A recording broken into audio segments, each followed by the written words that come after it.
Indian premier league IPL ప్రపంచ క్రికెట్లోనే ఓ సరికొత్త విప్లవాన్ని సృష్టించింది. యావత్ క్రికెట్ ప్రపంచం ముందు బీసీసీఐని క్రికెట్ పెద్దన్నగా నిలబెట్టింది. ప్రతి సీజన్కు కొత్త పుంతలు తొక్కుతూ యావత్ క్రికెట్ ప్రపంచ దృష్టిని ఆకర్షించింది.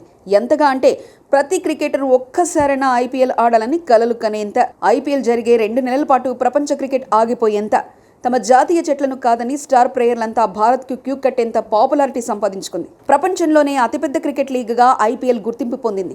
ఎంతో మంది అనామక ఆటగాళ్లు ఐపీఎల్లో రాత్రికి రాత్రే కోటీశ్వరులయ్యారు. 8 ఫ్రాంచైజీలతో మొదలైన ఐపీఎల్ గత ఏడాది 10 జట్లకు విస్తరించింది. కోట్లతో కూడుకున్న ఈ క్యాష్ రీచ్ లీగుతో బీసీసీఐకి కోట్ల ఆదాయం వస్తున్నా ఫ్రాంచైజీలకు ఏమైనా ఆదాయం ఉందా?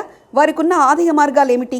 ఐపీఎల్లో ప్రతి ఫ్రాంచైజీలకు లాభమా నష్టమా అనే విషయాలు తెలుసుకుందాం. కోట్ల ఖర్చుతో కూడుకున్న ఐపీఎల్లో ఫ్రాంచైజీలకు లాభం కూడా అలానే ఉంది. ఐపీఎల్లో మీడియా హక్కుల ద్వారానే ఫ్రాంచైజీలకు అత్యధిక ఆదాయం వస్తుంది. ఐపీఎల్ నిర్వహణలో వచ్చే ఆదాయం మొత్తంలో 60 నుంచి 70% ఆదాయం మీడియా హక్కుల ద్వారానే లభిస్తుంది. ఈసారి బ్రాండ్ కాస్టింగ్ రైట్స్ ను 4 విభాగాలుగా విభజించగా బీసీసీఐకి 48,390.52 కోట్ల భారీ ఆదాయం సమకూర్చింది. టీవీ హక్కులను స్టార్ నెట్వర్క్ 23,575 కోట్లకు దక్కించుకోగా డిజిటల్ రైట్స్ ను రిలయన్స్ కి చెందిన వయోకామ్ సంస్థకు 23,773 కోట్లకు సొంతం చేసుకుంది. ఈ లెక్కన బీసీసీఐకి ప్రతి ఏడాది మీడియా రైట్స్ ద్వారా సుమారు 9,670 కోట్ల ఆదాయం వస్తుంది.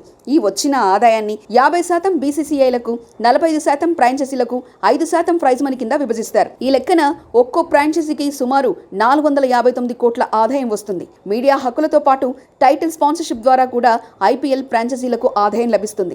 ఐపీఎల్ 2023 సీజన్కు సంబంధించిన టైటిల్ స్పాన్సర్ హక్కులను టాటా సంస్థ 439.8 కోట్లకు దక్కించుకుంది.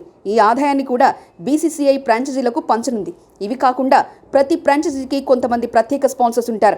ఆటగాళ్లు ధరించే జెర్సీలపై ఆ స్పాన్సర్ల పేర్లు కనిపిస్తుంటాయి. ఇలా తమ కంపెనీలను ప్రమోట్ చేసుకోవడం కోసం స్పాన్సర్స్లు ఫ్రాంచైజీలతో ఒప్పందం కుదుర్చుకుంటారు.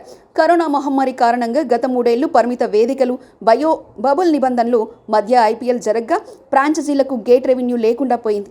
గత 2 సీజన్లలో పరిమిత సంఖ్యలో ప్రేక్షకులను అనుమతించినా చెప్పుకోదగ్గ ఆదాయం అయితే రాలేదు. కానీ ఈసారి హోమ్ అండ్ అవే పద్ధతిలో జట్లు తలపడుతున్నాయి. సొంత మైదానాల్లో 7 మ్యాచ్లు ఆడనున్నాయి.